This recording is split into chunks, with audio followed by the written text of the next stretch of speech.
Mesdames, Messieurs, bonsoir.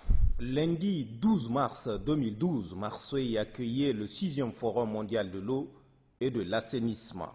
Des hommes et des femmes réunis autour de la question de l'eau, sa gestion, sa gouvernance. L'eau, source de vie, mais aussi l'eau qui, si l'on y prend garde dans sa gestion, pourrait engendrer l'imprévisible. L'enjeu est de taille. Les mauvais oracles prédisent que la Troisième Guerre mondiale sera selon toute probabilité celle de l'eau. L'occasion est donc bonne pour parler du lac Tchad. Ce lac, le seul à la limite du miracle qui coule de l'eau douce, un lac majestueux qui porte le nom de notre pays, le bien nommé lac Tchad.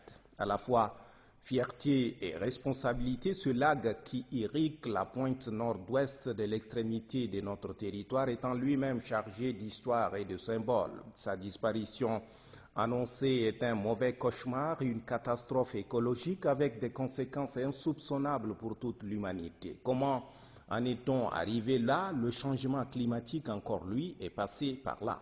Le pauvre lac se contracte comme peau de chagrin sous les effets tout à la fois du réchauffement de la terre et de la pression démographique, pris sous une sorte d'étau.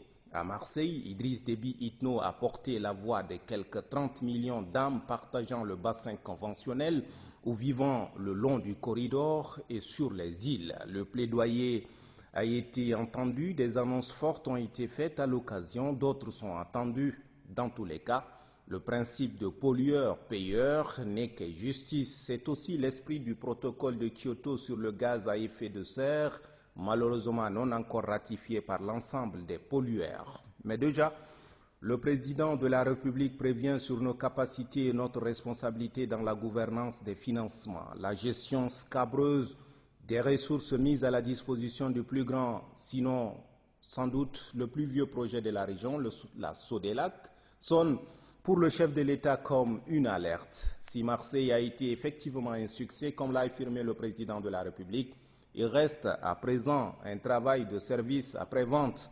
Il faut travailler à l'après-Marseille. Ce travail commence aujourd'hui et n'attend pas parce que l'assèchement n'attend pas. Il nous faut des stratégies innovantes qui participent de la dimension humaine. Il est bien sûr question d'écologie, mais au centre de la problématique se trouve l'homme. Selon toute probabilité, celle qui n'intégrerait pas cette dimension aura peu de chances de succès. Aujourd'hui, au nom de la solidarité et des responsabilités partagées, la communauté internationale, est appelée au chevet, sinon à la rescousse de ce lac qui se meurt.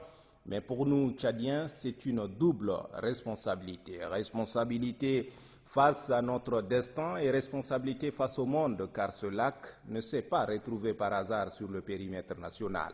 S'il arrivait à sceller son existence, nous aurons des comptes à rendre à l'histoire face au monde et face aux générations qui vont nous succéder. Vivement lundi prochain.